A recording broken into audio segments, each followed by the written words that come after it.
Hey there guys, we're taking a look at Minecraft Java Edition, currently running on the AMD Ryzen 5 5500U. Now the game is of course set to these specific settings that you see on the screen. Now these were the most balanced settings that I could get to get the game to run at a reasonable level while also maintaining the visuals, specifically things like the render distance. The 1% lows do suffer though, and that usually is when things are loading in. Really, AMD in general has kind of a rough history with Minecraft, specifically because of the fact that their OpenCL support is garbage tier. It has always been garbage tier, and it's why they used to struggle a lot with emulation, because a lot of emulators would run on OpenCL and a lot of them still do. So because of that, the performance could just be hit or miss here. Really, this is one of those games where you're better off just installing Optifine. I don't test with Optifine here just because of the fact that I know there's a lot of people that don't do that. Pretty much any time you modify any game in any way that is outside of what is normally involved with the game, people don't even touch. A lot of people actually don't even adjust their in-game settings. So whatever the game defaulted to, that is what they're going to be rocking. And while that might seem insane to most of us, that is just the reality of how most people play their games.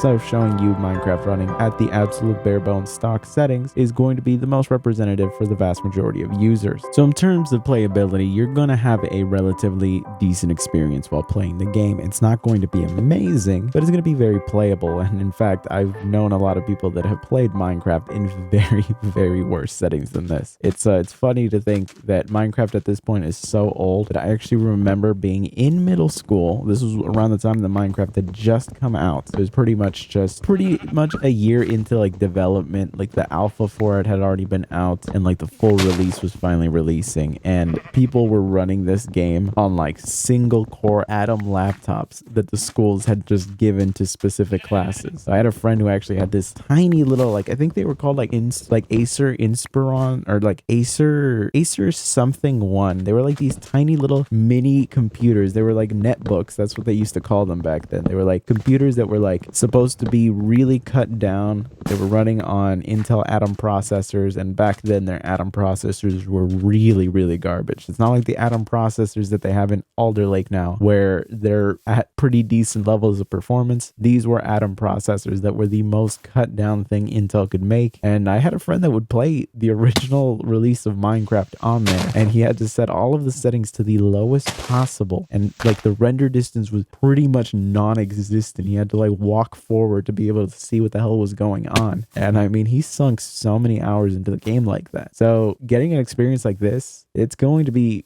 fully playable compared to what some people that have played this game have tolerated. But I definitely do recommend that if you are going to be playing this, just install Optifine, you know, just like go through the process of learning that, and you're going to have a much better experience. As for the Realms version of Minecraft, this is not running on OpenCL or anything like that. This is pretty much just DirectX. So the performance on it is not going to be amazing in the sense that the game caps the FPS at 60. Really can't go past that. It's an annoyance, but it's just a limitation of the game itself. But you're going to be pretty much consistently at 60 most of the time. The 1% lows will dip occasionally just because things will need to pop in. The performance is going to be very, very smooth here. You're going to have a decent time here. So you're going to actually be able to play this game with your friends without any problems whatsoever. You're going to be able to do whatever worlds you want. Performance is great here. And if anything, this provides a better experience than Java, specifically because of the fact that the Java version, having to rely on those OpenCL drivers, is just not great. I keep saying OpenCL, it's actually OpenGL. But the point is that the performance here is going to be more consistent than it is in the Java version until you install Optifine. Once you install Optifine, you're going to be great because you're going to be getting hundreds of FPS, and the 1% lows are going to be significantly better than this. But as it stands, if you're just playing vanilla Minecraft, then you're going to be getting a much better experience with the Bedrock edition.